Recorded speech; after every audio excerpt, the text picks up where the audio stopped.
You are now listening to the Grio's Black Podcast Network, Black Culture Amplified. I'm Michael Harriot, world-famous white peopleologist, and this is the Grio Daily. Today, we continue our conversation on the merit myth. Race-based admission policies mean unqualified minority students get accepted to college. Now, that's simply not true.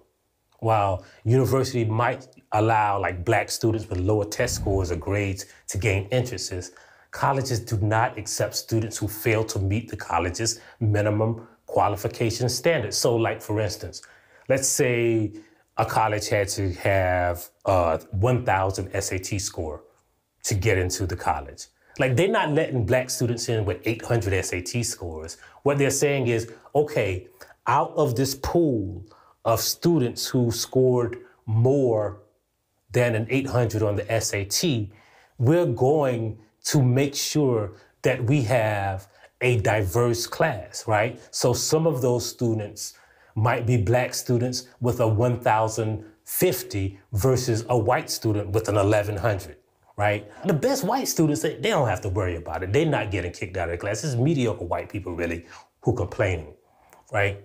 Knowing those four things, right? People still hate affirmative action. And they use this thing called the merit myth to justify their argument. So for the first thing we gotta know is that the American education system ain't never been race neutral. It's never been colorblind. White children get a better education.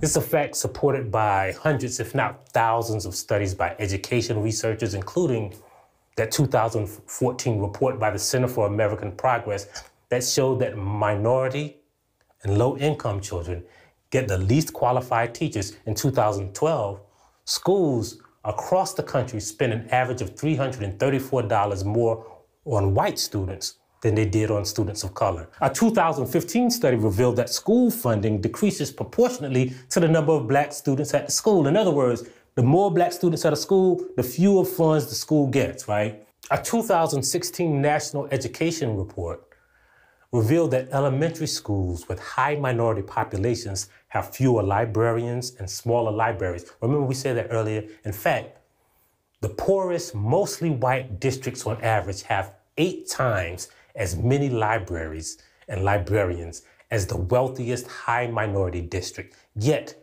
the abundance of data showing the inequality of America's education system, but we expect all that data, all those inequalities, all that racism in America's education system to magically disappear after you graduate from high school, and now everybody's equal, right? So when you are choosing between a black student with a 1050 SAT score and a white student with an 1100 SAT score, chances are statistically that student, that black student, got less funded. He literally attended a school with fewer books. The teachers were statistically more likely to be less educated, and yet they are basically even with the white students. So if you are handicapping on the basis of reality, you would have to admit that a black student with a 1050 is probably smarter because they have achieved more than a white student with an 1100 score. But the second thing is, merit is subjective, right? The people who oppose affirmative action and race-conscious admissions, they always say that universities should only admit students on basis of merit. They always say, oh man, the college only should consider merit. They should only consider grades and standardized tests and blah, blah, blah, blah, blah, blah, blah. And for them, these tests and these test scores, that should be the end all be all. But you gotta ask yourself this, but what exactly is merit? So besides all that stuff we said, we know that standardized college admissions tests are not a determinant of how well you're going to do in college. They're not even determinative of how well you did in high school. Mostly what they determine is how rich your parents are, right? And what kind of neighborhood that you grew up in. According to a 2017 report by the Brookings Institute, white students outscore black students by more than 100 points on the most popular college admissions test, the SAT. But if you examine the test by income instead of race, SAT scores reflect that the children of richer and more educated families tend to do better than the poorer families. The combined SAT score of students from families who make more than $200,000 a year is like 400 points higher than students from low-income families making less than $20,000 per year. And we also know that black college students are as likely to find employment as white high school dropouts. And the average white college graduate has 5 times the wealth than the average black college graduates, according to the Economic Policy Institute. We can shift the conversations to economic equality and class. One question we never address is, why are black families so much poorer? If, like, we were to get a group of basketball players and ask them what metric the NBA scouts should consider, the tallest players would explain, like, well, I think we should just pick players by height. And the smallest players, they'll probably argue that ball handling is more important and quickness is the thing that matters. And shooters would say that scoring is the most important factor in being a good NBA player. And, people who can jump real high, they say, well, I think we should hire people who have a big vertical leap. But the point is that the idea of merit is subjective, and it often has no correlation to the ultimate goal, the academic success of a student. Whenever anyone mentions merit-based admissions, what they really mean is things white people are good at. The biggest myth in college admissions is that college admissions were ever merit-based. It's never been about grades or scores or even standardized tests or even accomplishment. Money, power, and inside connections have always been a factor. A 2010 study of 30 elite colleges found that family connections to a particular institution outweighs athletic ability and grades and even the minority status. If you look at Harvard, which is like the gold standard of white people's schools, right?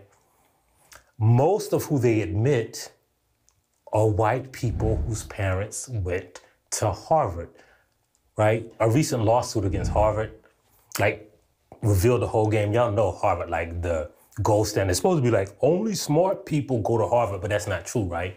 A recent lawsuit showed that if you have a parent or a relative who went to Harvard, they're admitted at a rate of 5 times more than non-legacy students. And that's according to the school's own newspaper, the Crimson.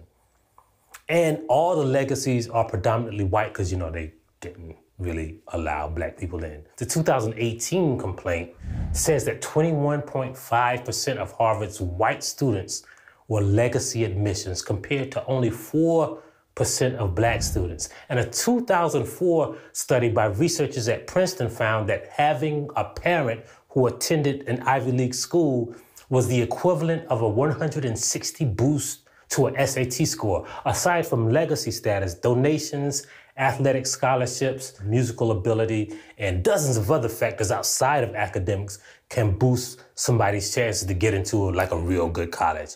But whiteness is the thing that'll get you in statistically more than any kind of athletic ability, any kind of grades, any kind of standardized tests. Private institutions across the country were founded by religious groups and organizations for the specific purpose of offering education only to the people in their group, right? Like Baptist colleges were for students whose parents went to Baptist churches. And the idea of a merit-based education system has always been a myth, right? Whenever anyone takes a peek behind the curtain, when things becomes abundantly clear, affirmative action has always existed for white people, right?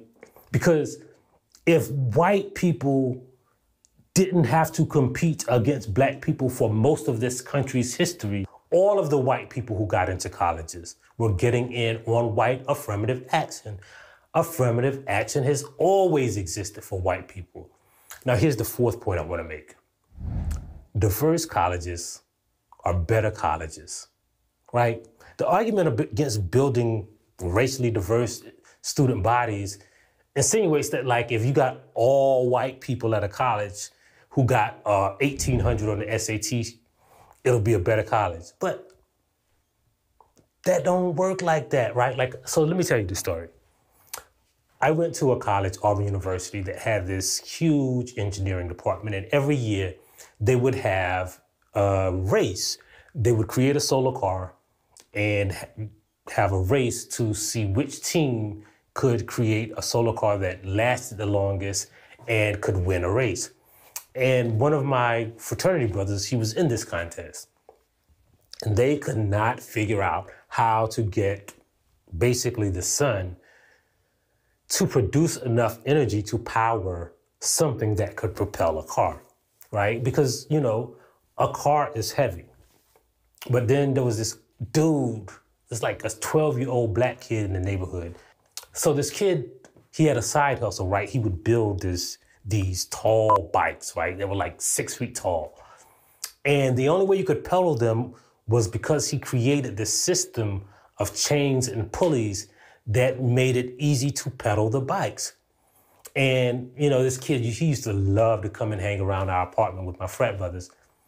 And one day he was like, you should use chains, bicycle chains, like how I do it, and just weave them through instead of just using like a pulley on a motor. And the team kind of took that idea and ran with it. And they won that race. And my point is that a diversity of ideas, right? Like you could have all of the engineers in your pocket that you want, right? But if all of them all have the same basis for learning, you're not going to figure things out. Diversity is what creates a better educational environment. The merit myth really has nothing to do with race-based admission policies. The reason they hate affirmative action has nothing to do with standardized test scores or how hard they work in school or even white privilege.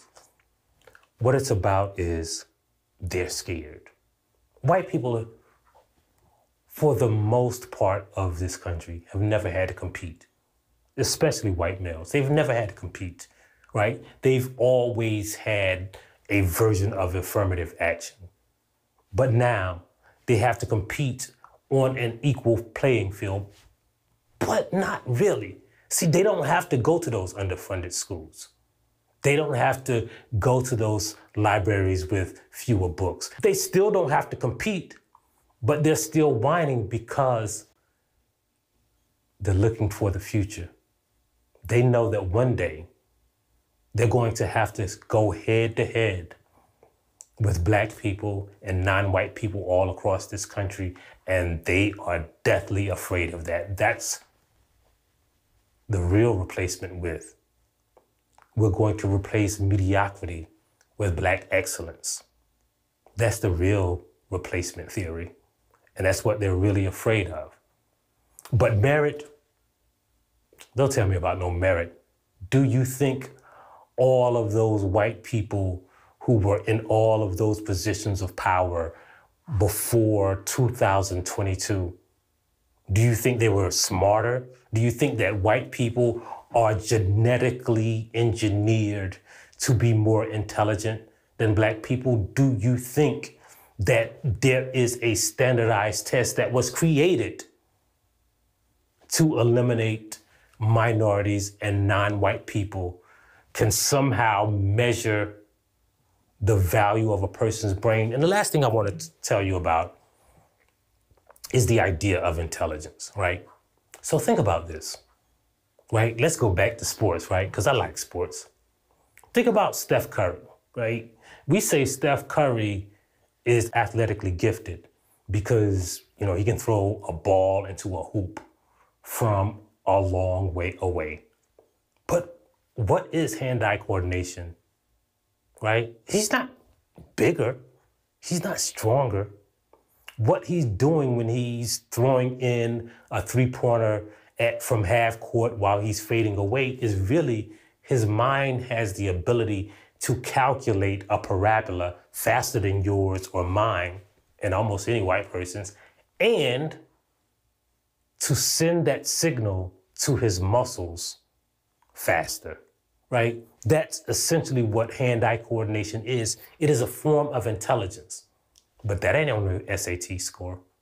How about that little dude that I was talking about who figured out himself without a textbook, without a manual, how to string those bicycle chains together to produce less resistance by what is essentially a series of pulleys and levers? That's a form of intelligence. How about people who can hear a note and automatically mimic it with their voice? Now, we call that talent. We call that their ability to sing. But that is essentially a form of intelligence because it is their brain telling their bodies how to reproduce a audio vibration. But that ain't on no SAT test. And it's curious that the only things that are on the SAT is the things that white people do well, the things that they already have an advantage in not because they're smarter or better at math or better at English, but because they got more funds in their school. Their libraries literally have more information for the students at those schools. And they think they have merit when all they have is whiteness. And as always, we'll leave you with another Black saying. Remember, everything ain't for everybody, and whiteness just ain't for me. Thank you for listening to The Griot Daily. If you liked what you heard, please give us a 5-star review, download the Griot app, subscribe to the show, and share it with everyone you know. Please email all questions, suggestions, and compliments to podcasts@thegriot.com. You are now listening to The Griot's Black Podcast Network, Black Culture Amplified. What's going on, everybody? Panama Jackson here, and I'm the host of the Dear Culture podcast on the Griot Black Podcast Network. And I'm telling you to check us out every Thursday on the Griot's app to make sure you get that new, amazing, original Black content, that awesome creativity. Check us out. Dear Culture, Panama Jackson, out.